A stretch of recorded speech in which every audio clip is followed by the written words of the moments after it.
Hey everyone, welcome to Jojo's World. Good morning and good salutations. And good evening, which is when we are recording. True, it is a late rec today. Yeah. That's all we got to say on the map. Sometimes, guys, let me rap. Go on. Sometimes it's evening. Wait, that was it? That was the whole rap? And this has been Jojo's World.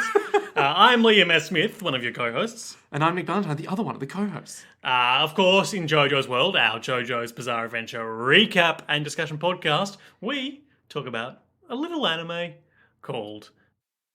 Did you forget? No, I was trying to pull something as a joke, but I blanked on any jokes. And now it's all we gone talk about a downhill. little anime called Bakano. That's everyone's seen and is really coherent to discuss. It's easy. You just follow all the storylines at the same time. Once you get all them down, You don't really know which characters have already met in this particular scene. Yep. And it's easy. It's an easy show. Big, beautiful train. Oh, you'll love a big, beautiful We train. should watch the modern day Bakano thing they did. There's another modern day Ra Bakano. ra ra ra ra ra ra ra. Oh, that! Yeah, Yeah.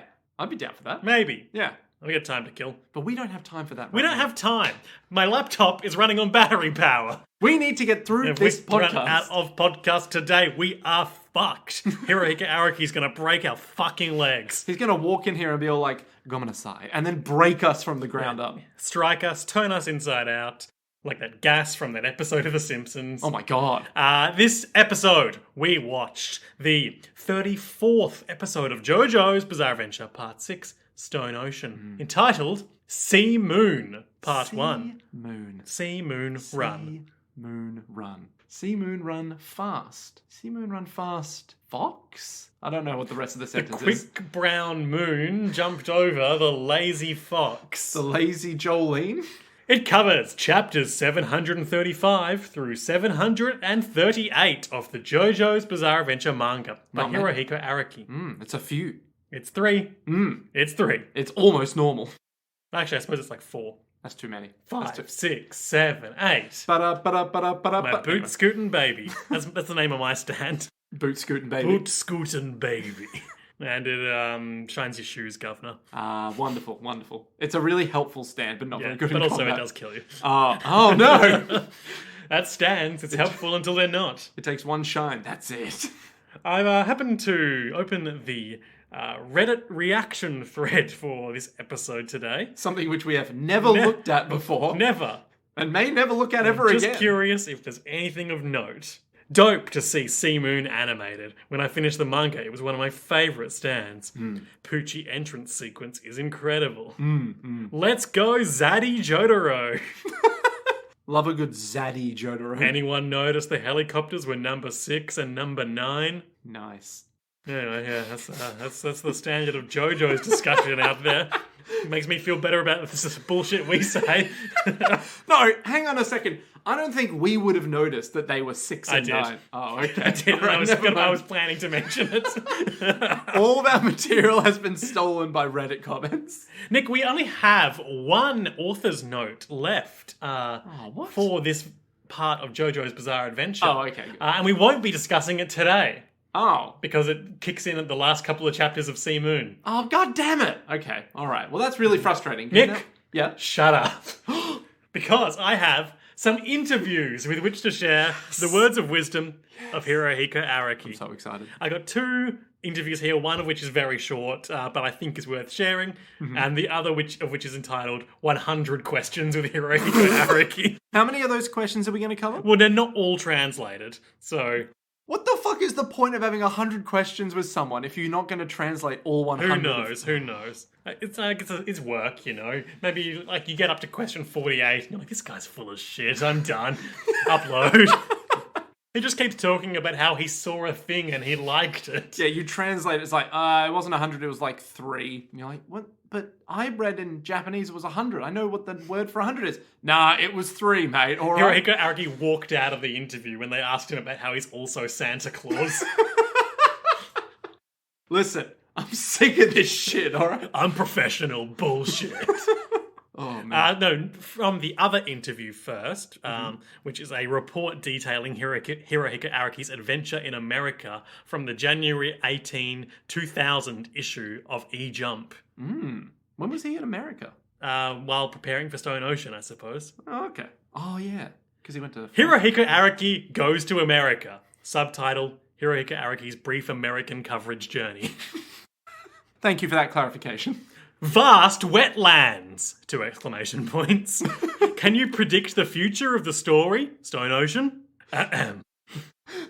A 30-minute drive from the metropolis of Miami with a population of 3 million was a vast wetland area of 35,000 square kilometers. I'm just looking at this next paragraph.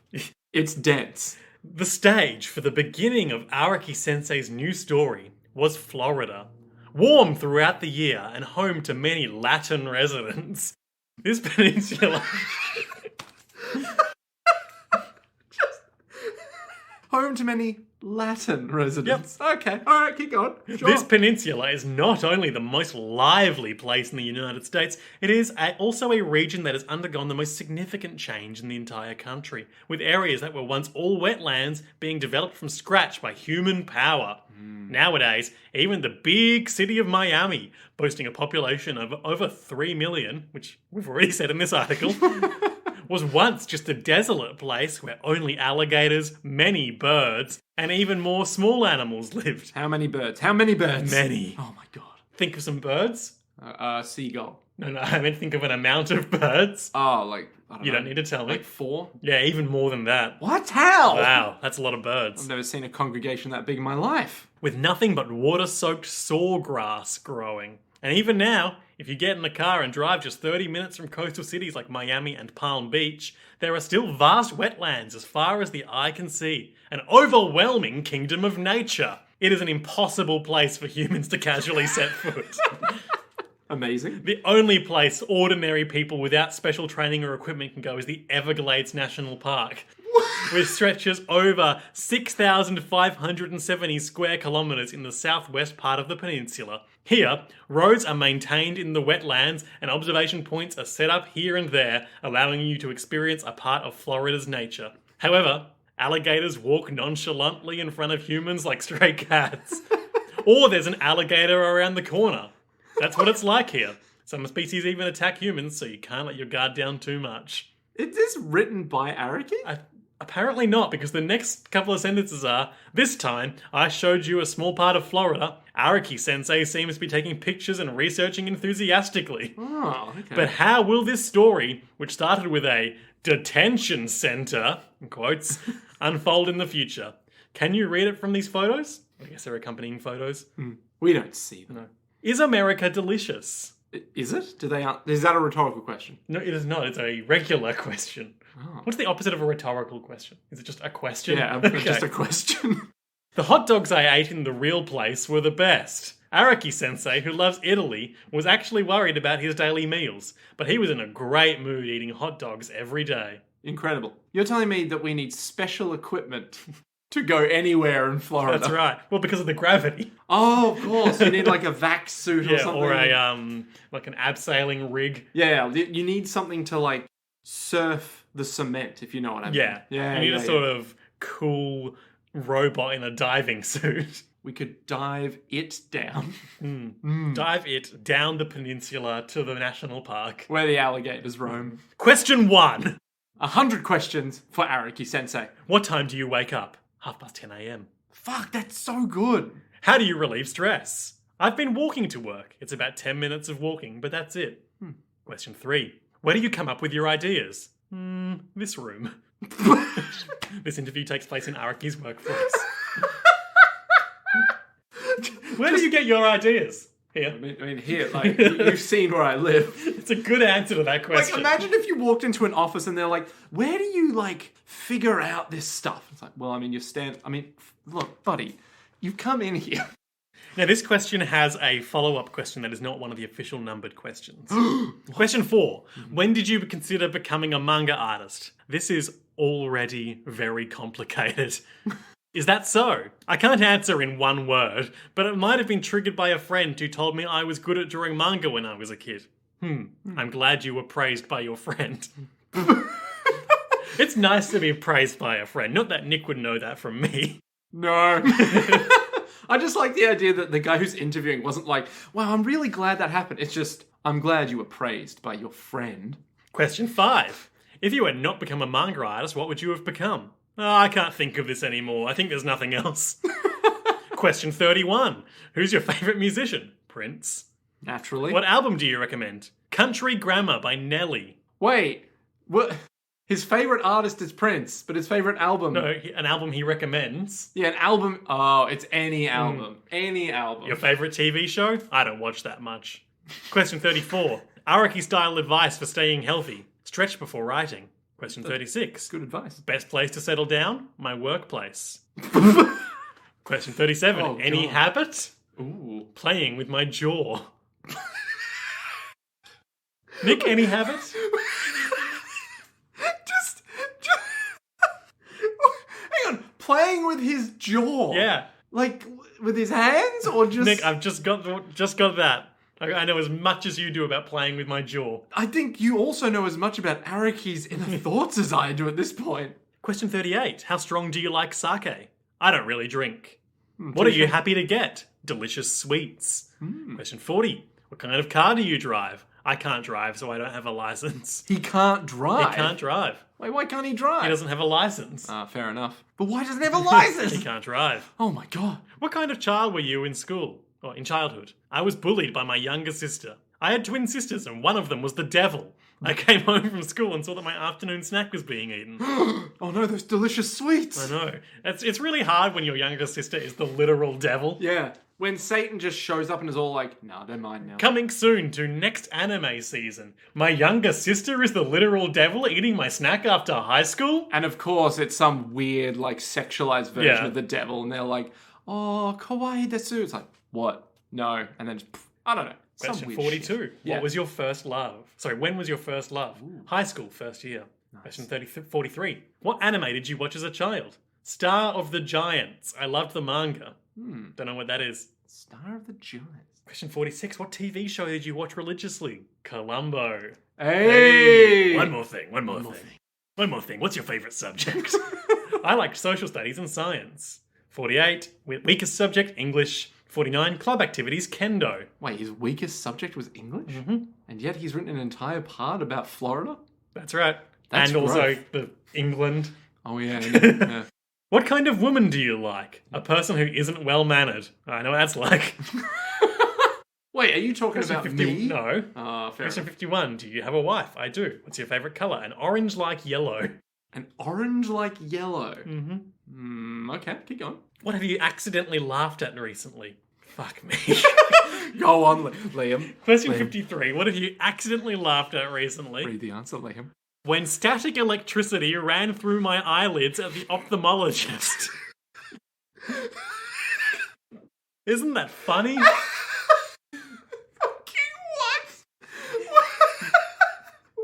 Okay, first off, what's an ophthalmologist? Is that the eye doctor? No, that's an optometrist. Okay, we're gonna have to So check optometrist is like your sight. Ophthalmologist. It's a surgical subspecialty within medicine that deals with diagnosis and treatment of eye disorders. So when static electricity went through his eyelids At the ophthalmologist. at the ophthalmologist who deals specifically with surgery regarding eyes. What the fuck, Araki? Have you been angry at anything lately? It's rare. 55. Have you cried at anything recently? When I was drawing up the last storyboard. Ooh. Best place you've travelled to? Venice, Italy. They don't have cars there. Sorry? They don't have cars in Venice, No. Italy? You know, after the events of Jojo's Bizarre Adventure Part 2 Battle Tendency, they don't have cars anywhere on Earth. Nice. Jojo's jokes. That's what people come here for. This is the high tier quality that you expect from us. What's a place you don't want to go to? Egypt. I hated it. So it became one of the settings. Hang on, he never even went to Egypt. And No, he has been to Egypt. He just doesn't want to go back. Right, okay. What's the most delicious thing in Miyagi Prefecture? Is there one? Tokyo is more delicious. Ooh. What's your favourite place to shop at? Italian restaurants. Amazing. Why the name Jojo? I had a meeting at Jonathan's and wanted the initials to be the same. We spoke about that like way back in the first episode. Yeah. What's the main theme in Jojo? Wonderful people carry out justice with a pure heart. Oh. That's not it. Well, I mean, Jonathan had a pure heart. And Josuke. Joseph,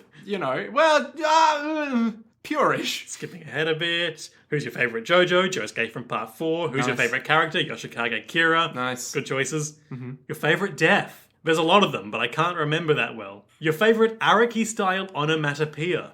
Ooh. The sound of heavy metal. He hasn't told us what the onomatopoeia is. Just, that's the sound. Your most unique pose? I don't have one. How long does it take to draw a chapter? It takes about 3 days to draw. Holy shit, it only takes 3 days. Planned up to the end of part 3 when he started the series. Hadn't thought about a TV anime because I don't think so. It's not a manga that you should show kids.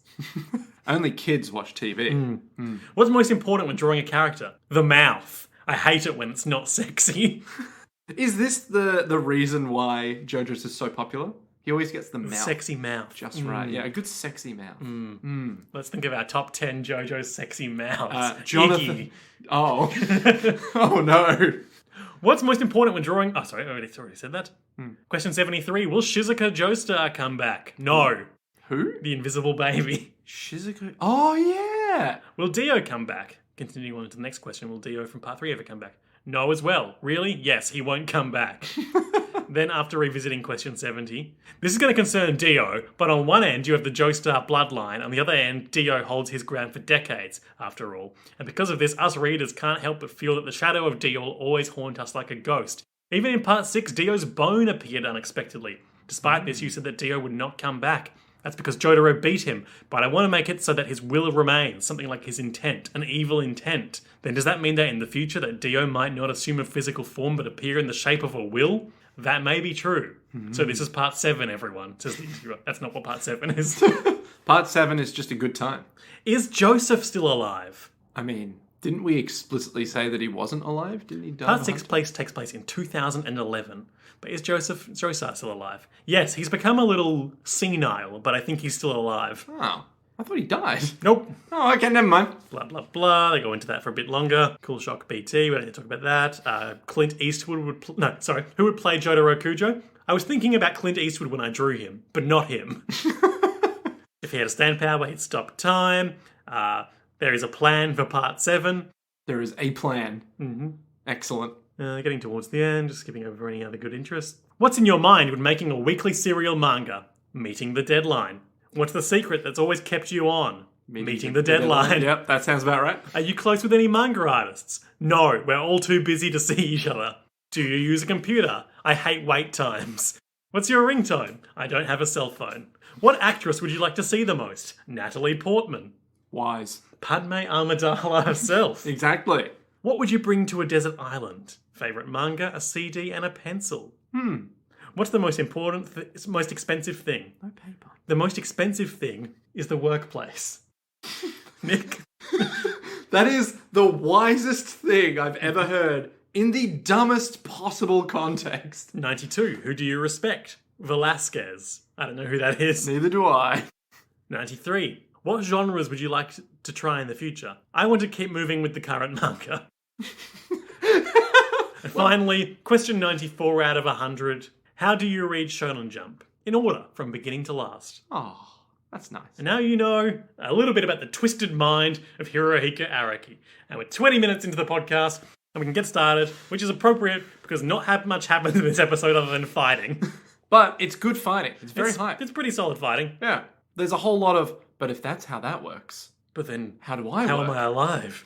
And then a hell of a cliffhanger. Yeah. So, long recap of how Pucci's gotten his powers to date, and he's doing rituals, and the Cape Canaveral, the gravity. See, at the start of Matter, there was gravity. It's true.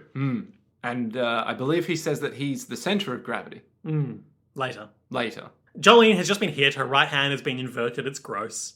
It's got little nubules popping out. They're all red and muscly. I was sitting there being like, oh, this is amazing. Liam was sitting there going, ugh. Yuck. Ugh. Yuck. I don't care for it. Jolene is trying to protect Emporio and fight at the same time, and it's giving her trouble. And the stand Sea Moon can seemingly move with the gravity at will, so it's much more mobile than her. It just flips around. Yeah. It just chills out wherever it wants, stands wherever it wants. So it's like she's standing on this ticketing booth that is jutting out from the inverted gravity ground. And it is like walking around either side of it to do sneak attacks. Flawlessly jumping from the roof to the side to the not roof. And in a quick flurry of blows, Jolene's hair is grazed, and so those particular strands turn inside out and fall off, as is Emporio's baseball shoe, Ooh. which falls off. But that's one of the spikes. The famous spikes. They were thrown from some house somewhere. Yeah. Yeah. We remember the show we watched. Yep. So, like, we can't get hit by his attacks or it'll get really bad for us. And then, okay. Emporio's talking. The stand must be related to gravity. All matter, including the earth and apples, are affected by gravity. Yeah, that makes sense. Because Apple was the thing. Because Isaac knew. Yeah, exactly. And then there's a comparison picture of the earth and gravity. Sorry, and apples.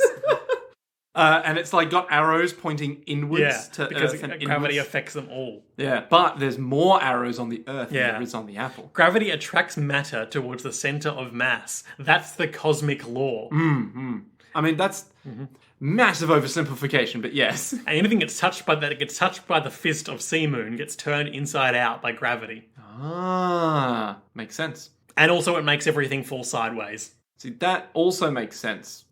But now he has more powers. Yeah. Yeah, so he's got gravity shit, he's got inversion shit. It's all the same. It's all happening. It's all crazy. He disappears behind the ticketing booth again. It's like, oh, where's he going to come from? Where's he going to come from? And he has pre-punched the interior of the ticket booth so that it folds up around Jolene. Oh, no. But she is fine. She gets a good kick on his face. He's bleeding. He can be killed. But, of course, he counters by double punch slamming her legs. And everyone's like, oh, no, her leg's going to turn inside out. It's going to be so gross. It starts inverting like on it itself. buckles. And we're all like, Real bad way. oh no, Jolene. Jolene, no. Anasui's freaking out. He's like, Jolene, Not precious Jolene. I need my wife. And she's like, who are you? So then Jolene, I think at this moment, is like, fuck. But no fuck. Yeah, because they keep fighting. She gets hit in the hand and the leg again. Therefore, she's fine. Yeah. Like, she's still got wounds from the traumatic inversion, but she can just use her string to stitch them up. See, if you invert an inversion, you get Normal. No, I was about to say no inversion. But that makes more sense. You just get what you started with, which is Jolene Cujo. Yeah, a bit bloodier, but fine. Hey, that's just who Jolene is. And she's like, and, I can clearly see that he's bleeding, so, I'll grind him down. I'm still winning, I guess. Yeah. And this fucking guy's like, Ugh. "Nyah." Okay, my robot eyes. With You want his to talk about big him quickly? Because he's named later, but, like... Oh, Sea Moon. Yeah. Yeah, Sea Moon, he's a weird guy. He looks real weird. He's got arrows Yeah, everywhere. we vaguely described his design last time, where he's got, like, it's green baby stuff slapped over White Snake. Yeah, White Snake's purple bits. So, why Sea Moon Yep. is Father Pucci's newsstand. And here is what Hirohiko Araki has to say about it in his Jojo Valet commentary. Oh boy. This is a good one. You is this the thing that you were like, oh Jesus? Yeah. Oh no. The advanced form of Whitesnake, right? Yeah. He looks a little threatening now. Kinda like Darth Maul from Star Wars. Oh my god. Oh my god, it all comes full circle. Do you think he looks like Darth Maul from Star Wars? He kind of does. He's got the red, except it's in his eyes, not his skin. And he's got like pointy bits. Just it's not on his head. shape. It's like all over him. He's got those arrows all over him. Yeah. And he kind of almost has like a cloak-ish, but it's his skin. He's also jacked. I mean, he's fucking jacked, right? So is Darth Maul. Yeah, I guess. Kind of. I think I understand where he's coming from. But also... Oh, Arik. Maybe it's just the same vibe. Oh, yeah. Neither of them talk Neither of them talk. in the movie. Wait, no, it's Sea Moon talks. And Darth Maul talks a little, but not much. Yeah, but he's all like, well. Zoom. And that's it. Yeah. Yeah. If he even says, well. No, he doesn't. Why would he say, well, for this little Jedi and his fucking Qui-Gon Jinn and Obi-Wan Kenobi. You didn't think fucking Darth Maul would be here on the Naboo Palace, did you? Darth Maul speaks in the third person. I'm working with the bloody Trade Federation for mysterious purposes. No, wait, this is my best Qui-Gon Jinn. No, you cannot be Darth Maul. I will attack you. For I am Darth Maul. Why are? It's getting out of hand. Oh man, now there's two of them. Anyway. Yeah, it's getting out of hand. Now Pucci has two stands. Well, technically speaking, he has one stand, but it's evolved. Sea Moon is a song with a reggae beat written by Paul and Linda McCartney and performed by Wings. Great. It was released as a double A-side with Hi Hi Hi in 1972. The single reached number 5 on the UK singles chart, and since Hi Hi Hi was banned by the BBC, What? Sea Moon received much airplay in the United Kingdom. What? In the United States, Sea Moon did not appear on any of the major record charts. Why was Hi Hi Hi banned? Let's find out. Was it about getting high? Ban. In the UK, the song was banned by the BBC for its sexually suggestive lyrical content. Oh no. The BBC also suggested the title phrase, "We're going to get high, high, high," was a drug reference. Specific lyrics objected to was the apparent phrase, "Get you ready for my body gun." McCartney has said the correct lyrics are, "Get you ready for my polygon," an abstract image. Okay, alright. Still weirdly sexual, in a way. The BBC... Hang on, what's Paul McCartney's voice? Hello We're there. just bloody lads from Liverpool, aren't we? Hello, lads. It's me, Paul McCartney. Bloody Octopus's Garden, yeah. No, I can't do this bloody accent. Yellow submarine inside your face. How you going? Get ready for me face gun. We're just talking about... Yeah, now we're just talking about the album that we're putting out. Isn't that John Lennon? I don't care, they all sound the same. The BBC got some of the words wrong, but I suppose it's a bit of a dirty song if sex is dirty and naughty. I was in a sensuous mood in Spain when I wrote it. I was in a sensuous mood in Spain? Yeah, well, the great laugh is when we go live. It makes a great announcement. You can say, "This one was banned," and everyone goes, "Hooray!" The audience love it, you know. It's true. This next one was banned, and then you get raving, because everyone likes to. Everyone's a bit anti all that banning, all that censorship. Our crew, our generation doesn't really dig that stuff, as I'm sure you know. It's true. I do know that. Thank you, Paul. Shut the fuck up, Paul McCartney. I love the idea that it's like, so, hey guys, we've got a banned song, and all the fans are like, yes, it's illegal. I'm like, yeah, it's the one about getting high. They're like, is it? Can you play Hey Jude? Can you hit us with your polygons? The title Sea Moon was inspired by lyrics in the song Woolly Bully by Sam the Sham and the Pharaohs. What? McCartney said, "There's a line in Woolly Bully that says, 'Let's not be L7. Well, L7, it was explained at the time, means a square. Put L and 7 together and you get a square. So I thought of the idea of putting a sea and a moon together, a half moon, to get the opposite of a square. So Sea Moon means cool, in other words.'" What? What the fuck is that shit? Oh, I found someone crazier than Hirohiko Araki, and it's Paul McCartney. Oh my god! This is one of the most respected musicians of an entire So generation. if you put an L and a 7 next to each other, It looks the like- shapes, and joined them up, there's a vaguely square shape. So if you put a Yeah, C... fucking vaguely is the right word. Yeah. It's like that, if you right? put it, if you put a C and a And a opposite moon. facing crescent moon next to each other, it makes a circle, which, as we all know, is the opposite of a square. And squares are nerdy, so circles are cool. Or sea moons are cool. Oh my god. No wonder it didn't get much success in America. Woolly Bully. Yeah. And This is my stand. Woolly Bully. Is a song recorded by rock and roll band Sam the Sham and the Pharaohs in 1964, based on a standard 12-bar blues progression. Written by the band's frontman, Domingo Sam Samudio. Oh my god. This just gets better with every line. Oh my god. The image on Wikipedia. That's A bunch this fucking bottom right hand bunch guy. of clearly English guys I love the fact that, like, hang on. in No, okay, so Samudio might be... Yeah, but this guy here, right, the bottom right guy reminds me of the Magic the Gathering tournament guy. Yeah, totally. Oh, such vibes. Wooly Bully is a reworking of the We're going down this rabbit hole. Oh my god. Reworking of the 1962 tune Hully Gully Now on the Dallas-based Gay Shell label by Big Bo and the Arrows, vocal by Lil Smitty. What is going on? What is this madness? What is this entire subgenre of music that we've uncovered? Samudio rewrote the lyrics to replace Hully Gully with Wooly Bully and a few additional lyrical changes. Retained the watch it now refrain from the original version. The lyrics of Wooly Bully were hard to understand and some radio stations banned the song.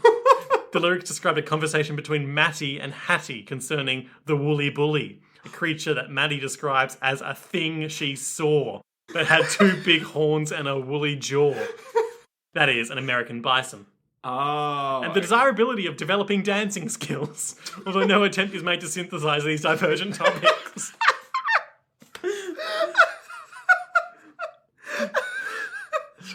Just imagine writing something and being like, all right, guys, verse 1. What if we just kind of took the old song? You ever see one of those big creatures? Wait, which ones? The ones that got wool? Kind of like a big cow. Yeah, the woolly bully. Yeah. Woolly bully. Like a bull, but with wool. Hey, are you good at dancing? No, I'm not so good. Yeah, I wish I was, though. I wish I was pretty...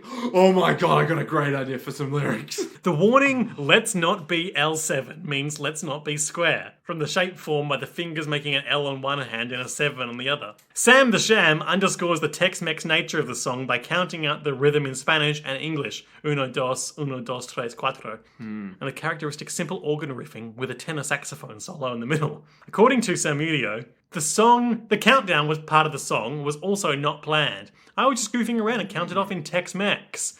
It just blew everyone away, and actually I wanted it taken off the record. Okay, legacy, blah, blah, blah. Just standing there being like, I'm just counting. Get it off. Some of the Muppets recorded it at one point. What? What is this song? Vinnie Jones recorded a cover of it in 1993. What? You know, from, he's in Lock, Stock or something. Sure. Is he the guy who always looks depressed? Is that Vinnie Jones? He's the one who's in Gallivant. Gallivant. He used to be a footballer. Oh, maybe it's a different guy then. Okay, so now we need to look up Big Bo and the Arrows. This is, in a tangential sense, very related to Jojo. Because of the arrow. Exactly. And Big Bo sounds like Jojo. And what do you... Oh, that's a clever band name. What do you use to shoot an arrow but a big bow? Oh shit, you're right. It's weird that you don't just... Well, I guess you want to show off your big bow, I guess. William Big Bo Thomas Jr. was a noted blues tenor saxophone player who started his own record label and brought legendary artists like James Brown and Gladys Knight to Dallas, where he ran 3 nightclubs. Very cool. That's all I got. Oh, okay. You go, Bo. Jojo. Okay, do we need to circle back to anything there? Well, I think the only thing to circle back to is that Sea Moon is fucking weird. And Wings is a Paul McCartney band, right? Oh, yeah, sure. A British-American rock band formed by Paul McCartney with Linda McCartney, session drummer Denny Sawell, Moody Blues guitarist Denny Lane. Everyone talks about Wings, but no one cares about them. Not like, real Wings. The Beatles. Yeah, the Beatles, otherwise known as Paul McCartney's Wings. Yeah. Yeah. Just bloody turning the gravity inside out, ain't I? It's gonna be Sea Moon. Fucking hate it so much. I actually hate it. So okay, so we're all in agreement that L7 is a thing, but Sea Moon can't be a thing, right? Agreed. Yeah. But even then, L7 is a stretch. Yeah, L7 is a stretch, Sea Moon's some bullshit, which makes it perfectly suited for JoJo's Bizarre Adventure. Hell yeah. And Hi can go fuck itself. Yeah, with its own love gun. Or whatever. Body its gun. Own polygon. At this point, Anna Stewie's like, hey, Emporio, go climb up to that fucking bike rack, because I'm here to be Jolene's backup, not your babysitter. And Emporio desperately is like, climbing up a vertical surface. Yeah. With absolutely no footholds whatsoever. So, at this point, there's a cool little sequence where Jolene and Sea Moon, circle strafe each other. Yeah, and they're, actually doing some pretty swift martial just sizing stuff. Each other up, doing some pokes. They're just jabbing, stabbing, trying to get at each other, but neither of them can get a hit in yet. Yep. Jolene tries to, swing through the open window of the the old ticketing booth. But she falls into Seamoon's trap there because he's already turned it all inside out, and all the walls of it fall away, and the steel girders bend, and one of them entraps her leg. It just like bends right around her. Forming a perfect circle. Oh my god, that's a bad. It's kind of like That's bad. a circle is Don't you almost dare- like don't you dare say combined shapes of a sea and a moon. Don't you dare say it. Jolene's in a pretty cool situation, right? God, I hate it. Oh, I think what it is that Sea Moon is like, oh yeah, it starts with a C and is cool. And I know I said this last time, and I will say it again. I am on the Sea Moon diet. Ugh. At this point, Jolene's like, I thought it was an automatic tracking stand because of its powers and the way it moves. But no, it's a manual stand, and he's watching me from somewhere. It's remote controlled. He has to see me. Oh my god. So we click in that he's in the room above. Yeah. Which technically would just be like off to the left, but since it's now above us because of gravity. It's a brisk walk away. Yeah. In normal gravity. That's funny. So then I think Jolene is all like, hey, Anasui, he's nearby. Yeah, and then Anasui tries to take out Sea Moon with a quick king hit. Coward punch. But unfortunately, some tiles spontaneously fly off the wall near him and cold clock him in the face. And at that point I was like, I swear, if Anasui's gone as well. And so, like, I don't really understand how this works. Because Sea Moon is touching the tiles way over where he is. Yeah. And the tiles in front of Anasui's face fell off. Did he not pre-touch the tiles? I didn't see him. But maybe he did. Maybe he did. That's what I thought was going on, was that he basically touched everything. Set up a little time bomb. Exactly. He was like, I know they're going to try and attack me later. I'm just going to set this up now. He's just like, before they even get there, just like running his hand all over everything. Just be like, no, this will work. This will work. The texture. It's like he's high. Oh, it's like a fidget cube, but in 3-dimensional space. Anasui's falling to his death, but Jolene catches him with some strand. Yep. The thing that brings people together as opposed to the stick that drives them apart. Death Stranding. And then wraps that strand around Sea Moon's neck on the other end. Oh. Simultaneously saving her friend, ?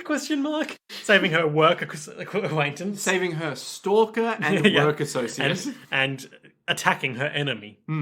And so Anasui's in a bit of a pendulum situation. And the weight of Anasui is obviously choking the guy, Sea Moon, the cool sort guy. of not quite pulling away more thread from Jolene, but she's in a bit of a precarious situation herself. And so it takes Sea Moon about 15 minutes to try and grab the rope around his neck to invert it to get himself free. In the meantime, everyone's like, we have to do something, we have to do it now. Watch out, he's trying to grab around his neck. He must not have very good control of his faculties. Like range of movement with that weird armor thing on. Yeah, it's like bodybuilders when they get enough. They literally can't squeeze their arms anymore because they have too much muscle. He's jacked. He's absolutely shredded. But eventually he does, and it's like, oh no, the inside-outness is slowly travelling down the rope to Jolene's body. I think there was a good 3.5 minutes where it was travelling down kind of undercuts the... It probably worked better in the manga, but it kind of undercuts the tension where everyone's like, Jolene, you have to hurry! And then they talk for like a little while longer, and it's like, Jolene, watch out, the inside-outness! So it's kind of coming down the string, and they're still like, we gotta figure out a way to beat him now. Now's the only time we got to do it. I'll get in there and kick the crap out of him. But Jolene, what about your thread? Don't worry about my thread. I got a plan, and it's to win. Anasui saves her by... diving down into her thread. To turn his own arm inside out and tank that blow. And I don't think this is ever reversed on camera, but his arm is fine later in the episode. Okay. Interesting. Well, I think it does touch it twice, but we never see it invert twice. I guess he could take his mangled arm out of the thread and then put it back in. Oh yeah, dive it down. He could just literally reconstruct everything himself, He'll just do a Deadpool. Meanwhile, Sigma team from the United States military are on that grind set. They're complaining to Mission Command because something keeps flipping their tank over when they try and get close. And Mission Control's all like, what are you talking about flipping the tank? That's ridiculous. Just hold RB to flip it back over. And they're all like, nah, boss, you got to come down here and do something. Like scientists or some guys who know explanations. Get those guys from evolution down here. Yeah, do you have any idea what's going on? He's like, I don't need to care or know what's going on. All you'll have to do is go in there. I don't know why I went into this accent. All you have to do is go in there. Bloody US mission control here, isn't it? All it is mission control, eh?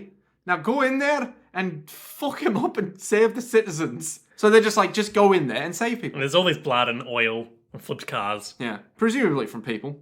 And I think the dude remarks that it's like a big hammer came down And hit smashed the ground. everything. Yeah, smashed everything, turned into a scrapyard. And then we see some helicopters. Yeah, Jayhawk 9 and Jayhawk 6 from the US State Coast Guard Nice. try to fly in and see what's going on, and they immediately crash. Yep, because the gravity gravity. messes with their everything. Yep. And they just die. That's a wrap on Jayhawk 9 and Jayhawk 6. Let's recount our favourite moments from the long history of JoJo's Bizarre Adventure. I liked the bit where Jayhawk 9 radioed into Jayhawk 6. I really liked it when Jayhawk 6 had to deliver Jayhawk 9's wife's baby when they were trapped in an elevator when the power went out. I also enjoyed that. And he did it with his stand. Oh my god, Jayhawk 6 had a stand? I thought that was just his normal ability. And that stand's name was S Club 7. So, after that brief aside, Yep. Meanwhile, Jolene, is being inverted slowly. yep, her arm is getting shredded. Anasui does that thing. It's like the first time she's ever noticed Anasui, really. Literally every other time has been like, oh, you're here. Oh my god, alligators! Yeah. And then, Oh, so yeah, she's gonna go in and fucking kill Sea Moon, but then, that looming shadow, that self-assured voice, it's Father Pucci. well, it's really weird because she I'm does... mistaken. She does hit. She hits it, but the gravity bounces off. And she goes, Huh? oh, well, that's unfortunate. And then the priest walks out with his beautiful And the shadow. first thing he says is, after all, it was in my best interest to to kill get you. rid of you when I had the chance. When And- you were in prison at the very beginning. And we, all of us go, yes, yep, okay, yep, go And he on. talks about how the Joestars are a trial that he and Dio need to overcome. In the same way that Jesus was crucified. Wouldn't it be good if Emporio just shot him right now? But I guess Jolene tries to punch him and he's got gravity protection yeah, too. another weird thing. Like, it's like his AT field from Evangelion, you know? There's like a like energy ripple around his body when you try to hit him. Yeah. Really, you just got to hit the legs. Big sweep on the legs. Oh, because he's the center of gravity. So he'll Exactly. just drift off into the sky like cars before him. Exactly. And I don't mean the cars that flew down the highway previously. So Jolene gets lifted? Yeah, he hits Jolene and she starts rising into the air like, oh no, my gravity. And he says, gravity is reversed wherever I stand. The closer you come to me, the stronger gravity gets. For you see, I am the center of gravity. Yeah, I'll quote him. Okay. The last step is to bide my time until my ability fully evolves. It will harness even greater power, not the little strength it has now. They're trying to grab her rope, but Pucci kneels down and gives his stand a pep talk, which feels a bit weird. Listen, buddy. Only hit him once. Because I think because he's a baby, right? But it's his stand. Yeah, but he controls it. But he's a baby stand. He still has to Baby stand. instruct him. I just pulled up my sleeve and looked at the word baby stand written on my arm. Oh my god. Looks at your other arm, trust no one. Looks on the other side of the arm. Wait, I can only remember 3 things. Oh no. Oh no. Baby stand. You're a baby. What? Gaga goo goo. That's impossible. Yeah, just punch them once, and then Seamoon just punches her once in the chest, and everyone's like, no, Jolene's dying. No, her heart's turning inside out, and her blood flow to her brain. The blood flow to her brain is reversing. The blood flow to her brain. The brood flow to her brain has been reversed. Yep. So she no Looks longer painful. feels any Big pain. old gust of blood coming out of her mouth. Yep. The priest is like, this battle is over. I have now won. I'm gonna go inside now. She will feel no pain. For you see, she can't feel any pain if she's inverted. Lol. And then just walks away. Yep. She's drifting through the sky, everyone's crying. And Emporio, he briefly stops to name his stand Sea Moon because it's really cool. Yep. He's all like, I'll call it Sea Moon because you see the letter C and a crescent moon form a kind of circle shape, which is the opposite of a square. So Have you ever heard this song called Woolly Bully? then, I think we see just for some reason the word That's invincible right. on the screen. You're exactly right. And it's he's like, I'm already invincible. The word invincibility pops up. But I didn't want to just gain invincibility. I want to achieve the betterment of all mankind. It's like he wants to make everyone happy. Would you remember, Nick, his, something? like, without giving anything away, do you remember what his defining motive from his flashback sequence was? So I Or remember the trauma that drives him even now? Yeah, well, I remember that his sister, he's like, oh my god, she's committed suicide because Wes Aquamarine, quote unquote, died. Because of? Because of the mob.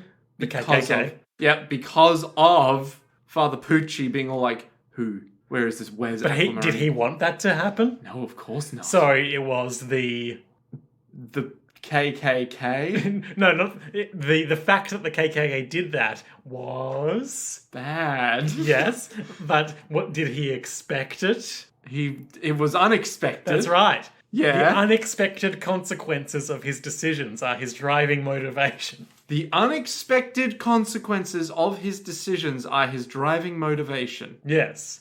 Don't you mean that his driving motivation is just to become... Oh. What if theory?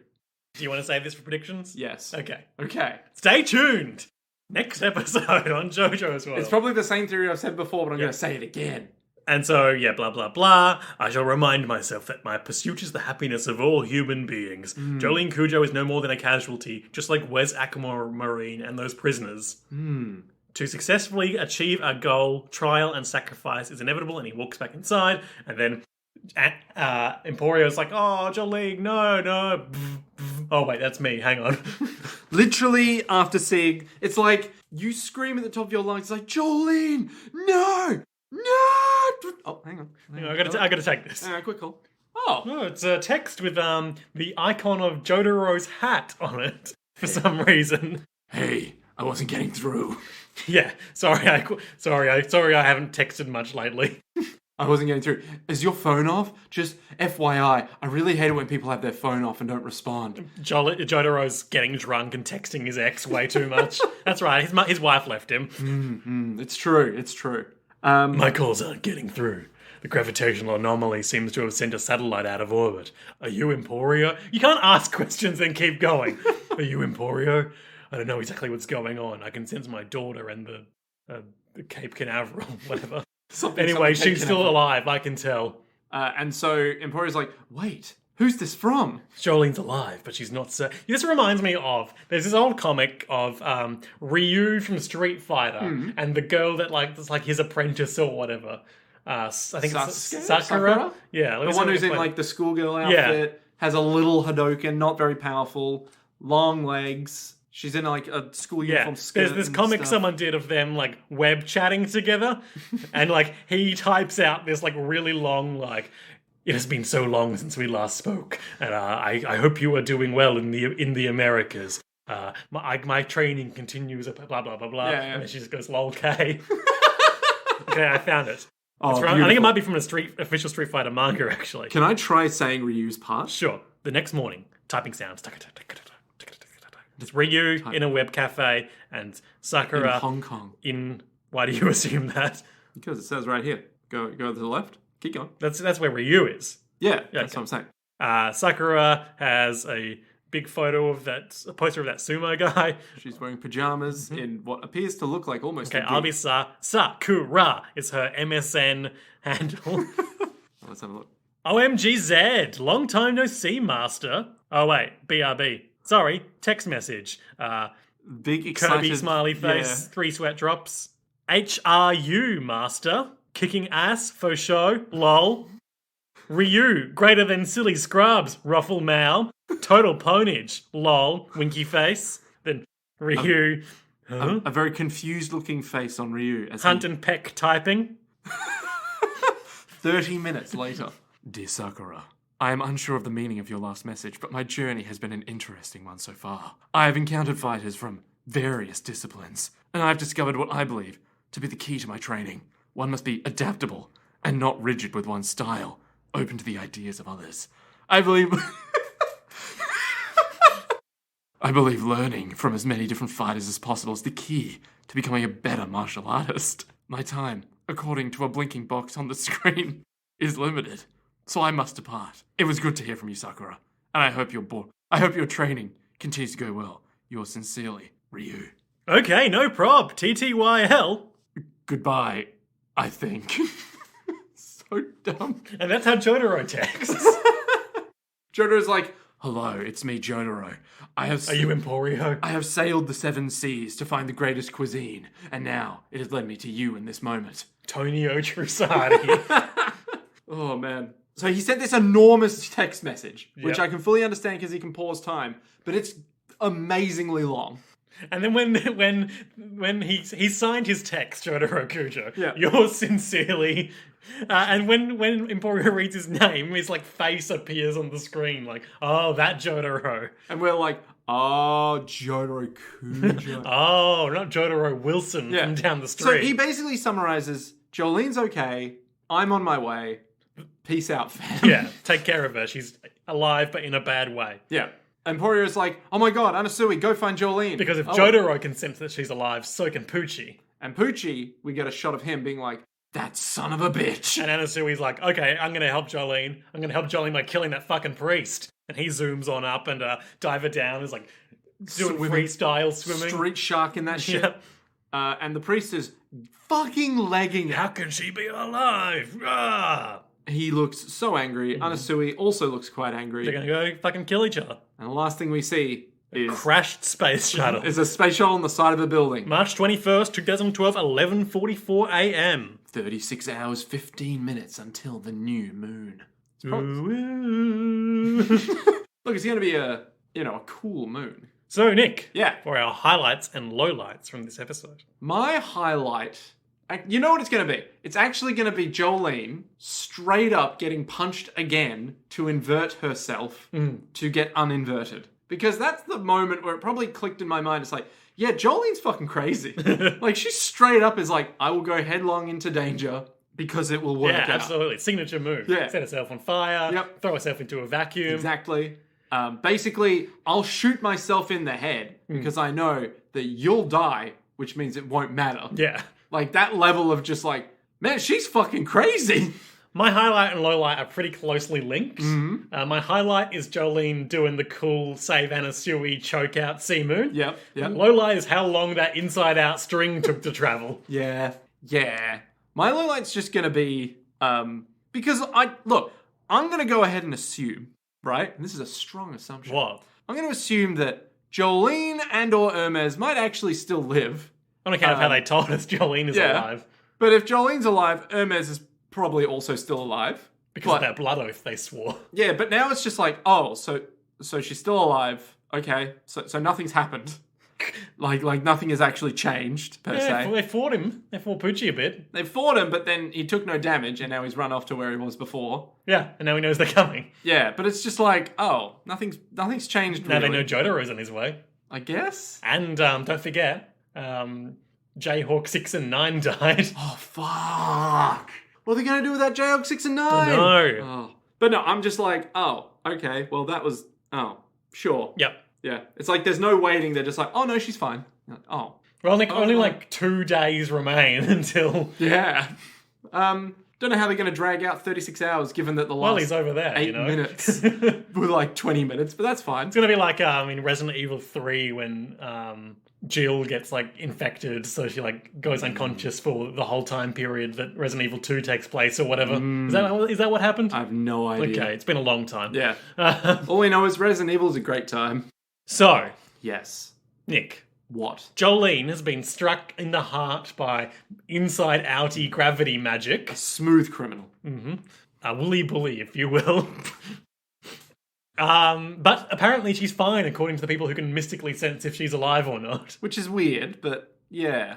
Anasui wants to go kill Father Pucci, who wants to go stay in Kennedy Space Center until he gets heaven. Still not explained what that is. Jotaro Kujo on his way. What will happen next time, and what was your previous theory for Jojo's Bizarre Adventure, Part 6, Stone Ocean, next episode, I swear if it's Sea Moon Part 2. which is of course entitled Sea Moon Part 2. God damn it! Why does that have to be entitled Sea Moon Part 2? Oh.